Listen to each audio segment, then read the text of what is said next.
എല്ലാവർക്കും നമസ്കാരം. ഡോക്ടർ സൗമ്യ സരനാണ്. ആളുകൾ ലൈവിൽ വന്ന് തുടങ്ങിയോ? കുറേ പേര് ചോദിച്ചൊരു ചോദ്യമാണ് ഇന്ന് ഞാൻ നിങ്ങളുമായിട്ട് ചർച്ച ചെയ്യാൻ പോകുന്നത്. സ്ത്രീകൾക്ക് പീരീഡ്സിന്റെ സമയത്ത് പല രീതിയിലുള്ള ശാരീരിക ബുദ്ധിമുട്ടുകൾ ഉണ്ടാവാറുണ്ട് അല്ലെ? ഇനി നമ്മൾ പ്രീ മെൻസ്ട്രൽ സിംറ്റംസ് എന്നൊക്കെ പറയും. അതായത് പീരീഡ്സ് തുടങ്ങുന്നതിന്റെ കുറച്ച് ദിവസങ്ങൾക്ക് മുമ്പേ അല്ലെങ്കിൽ പീരീഡ്സിന്റെ ആദ്യത്തെ 1-2 ദിവസങ്ങളിലൊക്കെ. സോ അതിൽ പ്രധാനപ്പെട്ടതാണ് വയറുവേദന അല്ലെ? വയറുവേദന പലതും വരാറുണ്ട്. വയറുവേദന വരാറുണ്ട്. ഏറ്റവും കോമൺ ആയിട്ട് കാണുന്നത് വയറുവേദനയാണ് പലപ്പോഴും. അല്ലാതെ നമുക്ക് തന്നെ ബോഡി പെയിൻ ഉണ്ടാവാറുണ്ട്. ചിലപ്പോൾ തലചുറ്റി വീഴും, അവർക്ക് വോമിറ്റിംഗ് ടെൻഡൻസി വരും, ഭയങ്കര മൂഡ് സ്വിങ്സ് വരും. ഇതൊക്കെ പല പല പല കാര്യങ്ങൾ അതിന്റെ ഭാഗമായിട്ട് ഉണ്ടാവാറുണ്ട്.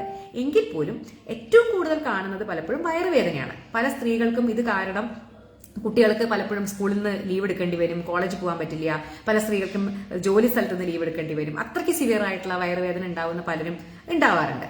ഓരോരുത്തർക്കും ഓരോ പോലെയാണ്. പക്ഷെ ഇതിന് മരുന്ന് കഴിക്കാൻ പാടുമോ എന്നുള്ളത് ഭയങ്കരമായിട്ടൊരു സംശയമാണ്.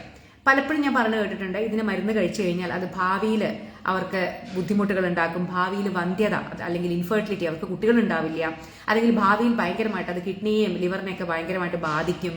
അങ്ങനെ വളരെ നമ്മളെ ഭാവിയിൽ, അതായത് ഈ പെൺകുട്ടി വളർന്ന് വലുതാവുന്ന സമയത്ത് ഇപ്പൊ കഴിച്ച ഈ മരുന്നുകളൊക്കെ അവരെ പ്രതികൂലമായിട്ട് ബാധിക്കും എന്നുള്ള രീതിയിൽ പല രീതിയിലും ഞാൻ പറഞ്ഞു കേട്ടിട്ടുണ്ട്. നോക്കൂ, അതൊരു തെറ്റിദ്ധാരണയാണ്.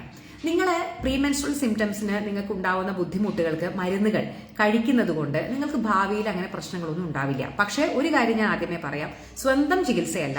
എവിടെയെങ്കിലും പോയിട്ട് ഒരു ഫാർമസിയിൽ പോയിട്ട് ഇന്ന മരുന്ന്, എനിക്കിതാണ് പ്രശ്നം, വയറുവേദനയാണ്, മരുന്ന് തരൂ എന്ന് പറഞ്ഞ് ഫാർമസിസ്റ്റ് തരുന്ന മരുന്ന് വാങ്ങി കഴിക്കണേനല്ല ഞാൻ പറയുന്നത്.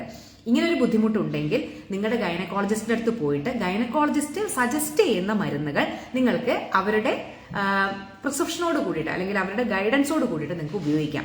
സാധാരണ രീതിയിൽ നമ്മൾ പലപ്പോഴും പാരസിറ്റമോള്, മെഫിനമിക് ആസിഡ് എന്നൊക്കെ പറയുന്ന വേദന സംഹാരികളാണ് ഇതിനു വേണ്ടി ഉപയോഗിക്കാറുള്ളത്. അപ്പോൾ നമ്മൾ ഈ പറയുന്ന പ്രീമെൻസ്ട്രൽ സിംറ്റംസ് അല്ലെങ്കിൽ മെൻസസിന്റെ കൂടെ വരുന്ന ഈ ബുദ്ധിമുട്ടുകൾ സഹിച്ചിരിക്കണം എന്ന് യാതൊരു നിർബന്ധവും ഇല്ല. ഈ പറയുന്ന പോലെ ഈ വയറുവേദന സഹിച്ചിരിക്കണം, അല്ലെങ്കിൽ നമ്മൾ സ്കൂളിൽ നിന്നും കോളേജിൽ നിന്നൊക്കെ ലീവ് എടുത്ത് വീട്ടിലിരിക്കണം, അല്ലെങ്കിൽ ജോലി സ്ഥലത്ത് നിന്ന് ലീവ് എടുത്ത് വീട്ടിലിരിക്കണം, ഇങ്ങനെ ഒരു നിർബന്ധവും ഇല്ല. ഇതൊക്കെ നമുക്ക് പ്രോപ്പറായിട്ട് ട്രീറ്റ് ചെയ്ത് അല്ലെങ്കിൽ മരുന്ന് കഴിച്ചു കഴിഞ്ഞാൽ കുറയാവുന്ന സംഗതികളേ ഉള്ളൂ.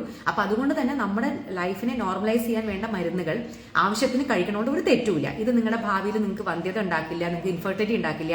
പിന്നെ ഞാൻ പറഞ്ഞല്ലോ, വേദന സംഹാരികൾ ഡോക്ടറുടെ നിർദ്ദേശത്തോടെ അല്ലാതെ കഴിക്കുന്ന സമയത്ത് ചില സൈഡ് എഫക്റ്റുകൾ, അതായത് നമ്മൾ ഓവറായിട്ട് കഴിക്കുമ്പോൾ തോന്നിയ പോലെ ഒക്കെ എടുത്ത് കഴിക്കുന്ന ഒരു സ്വന്തം ചികിത്സ അതൊരിക്കലും പാടില്ല. അപ്പോൾ ഡോക്ടർമാർ ഒരിക്കലും അതിന് നിങ്ങൾക്ക് ഓവറായിട്ട് ഉപയോഗിക്കുന്ന ഡോസോ അല്ലെങ്കിൽ ഓവർ പറ്റാത്ത മരുന്നുകളോ ഒന്നും തരില്ല. അപ്പൊ ഇതിന് പറ്റുന്ന മരുന്നുകളുണ്ട്. അത് ഒരു ഗൈനക്കോളജിസ്റ്റിന്റെ, ഇപ്പൊ ഗൈനക്കോളജിസ്റ്റിനെ ഇല്ലാന്നുണ്ടെങ്കിലും ഒരു നോർമൽ ഒരു ഡോക്ടറെ അടുത്ത്, നിങ്ങളെ ഒരു നോർമൽ ഫിസിഷ്യന്റെ അടുത്ത് പോയാലും അവരത് കൃത്യമായിട്ട് നിങ്ങൾക്ക് മരുന്ന് തരും. സോ ഇന്ന് ഇത് മാത്രമാണ് പറയാനുള്ളത്. പ്രീമെൻസ്ട്രൽ സിംറ്റംസ് പല രീതിയിലുള്ള ബുദ്ധിമുട്ടുകൾ സ്ത്രീകൾക്ക് ഉണ്ടാക്കാറുണ്ട്. അതിൽ പ്രധാനപ്പെട്ടതാണ് വയറുവേദന. സോ ഈ വയറുവേദന ലഘൂകരിക്കാൻ വേണ്ടിയിട്ടുള്ള മരുന്നുകൾ ലഭ്യമാണ്. സേഫ് ആയിട്ട് വളരെ സുരക്ഷിതമായിട്ട് ഉപയോഗിക്കാവുന്ന മരുന്നുകൾ ലഭ്യമാണ്. പക്ഷേ അതൊരു ഡോക്ടറുടെ നിർദ്ദേശത്തോടു കൂടി മാത്രം ഉപയോഗിക്കുക. അത് ഉപയോഗിച്ചത് കൊണ്ട് നിങ്ങൾക്ക് ഭാവിയിൽ ഗൈനക്കോളജി, അതായത് ഗർഭ സംബന്ധമായിട്ടുള്ള ഒരു ബുദ്ധിമുട്ടുകളും ഉണ്ടാവില്ല കേട്ടോ.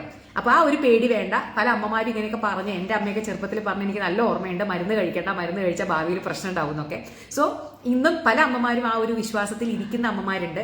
സോ അതുകൊണ്ട് കൂടിയാണ് ഞാൻ പറഞ്ഞത്, അതൊരു തെറ്റിദ്ധാരണയാണ്. അങ്ങനെ ഒരിക്കലും ഉണ്ടാവാനുള്ള സാധ്യതയില്ല കേട്ടോ. സോ അപ്പൊ നിങ്ങൾക്ക് അറിയുന്ന സ്ത്രീകളിലേക്ക് ഈ ഒരു ചെറിയ ഇൻഫർമേഷൻ ഷെയർ ചെയ്തെത്തിക്കുക. ഓക്കെ, അപ്പൊ എല്ലാവർക്കും നല്ലൊരു വീക്കെൻഡ് ആശംസിക്കുന്നു. ബൈ.